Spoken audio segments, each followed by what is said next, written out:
What's up, people? Back with part two of the aftermath. You know how it is on these YouTube videos. You only get so much time to speak on it, so I kind of cut myself off. But just to reiterate the last thing I was talking about, as to why I still can't pick a winner. A lot of people have been asking me why, including the best friend of mine out there, my man Ant. Some of y'all know him as Mr. Tony 80.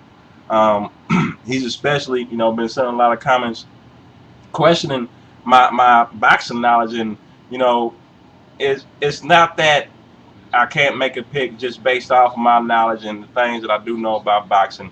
Um, I've always been the type of guy that, you know, when it comes to boxing, when it's especially two guys fighting that you truly respect and you like what they bring to the table, it's always going to be tough in my eyes to make a pick like that because, you know, as much as you would like to see either guy win, it's always been tough for me to make a pick like that. And this fight is no exception to that rule, especially in this case when it's two guys that I've been watching, since their early beginnings, going all the way back to when they were amateurs, So um, the truth of the matter being, these guys have professionally have been circling each other now for probably about 12 or 13 years. Um, you know, as a matter of fact, I was reading in an old KO magazine that I had from like 1999 that they have been trying to put together this fight way back when. So unofficially, I would say this is probably about, now that this fight is happening, this fight has been in the making for a long time. And in that magazine, in that KO magazine that I read, they were trying. It was at the point that Shane Mosley had just defended his title for the eighth time against John Brown, and Mosley was on the verge of moving up in weight.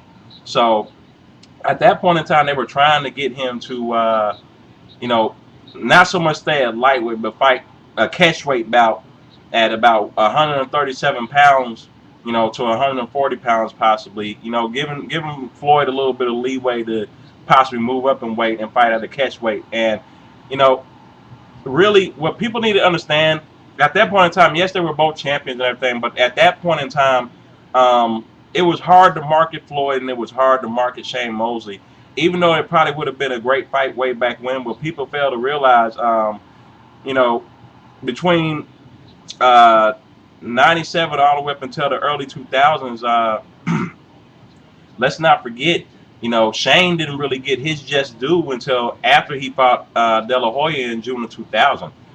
Floyd didn't really get his true respect and clout, or even a pay-per-view fight for that matter, until he fought Gaddy. So it was really, at one point in time, as hard as it is for people to believe, it was tough to market those guys back then. And, you know, one of the things that is interesting to note is that now Floyd talks about that so much, how guys don't want to fight Shane Mosley because he doesn't bring any money to the table.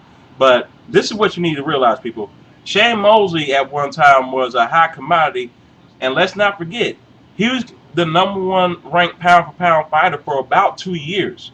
So I really can't say you want to sleep on Mosley for this fight, but then I don't want to make a guarantee and say he's gonna just totally blow out Floyd neither. I'm not gonna sit up here and say Floyd is gonna go in there and do what he does best, which is what we expect him to do, and make it look like a dominant performance, because that just wouldn't be the truth about either one of these guys.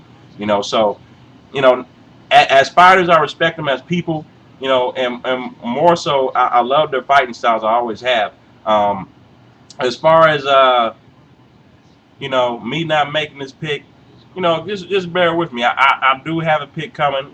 We've had all the responses out there, and I will say right now to this point that a lot of you, the majority of you out there are mainly leaning towards Mosley. I'm not going to say it's an even kill just yet, because I've seen more comments and responses going more towards Mosley than I have for Floyd. So if you want to keep a score at home, I would say right about now it's maybe 7-5 in favor of Mosley at this point. But is that going to sway me? I'll go ahead and let you guys know now that it probably won't.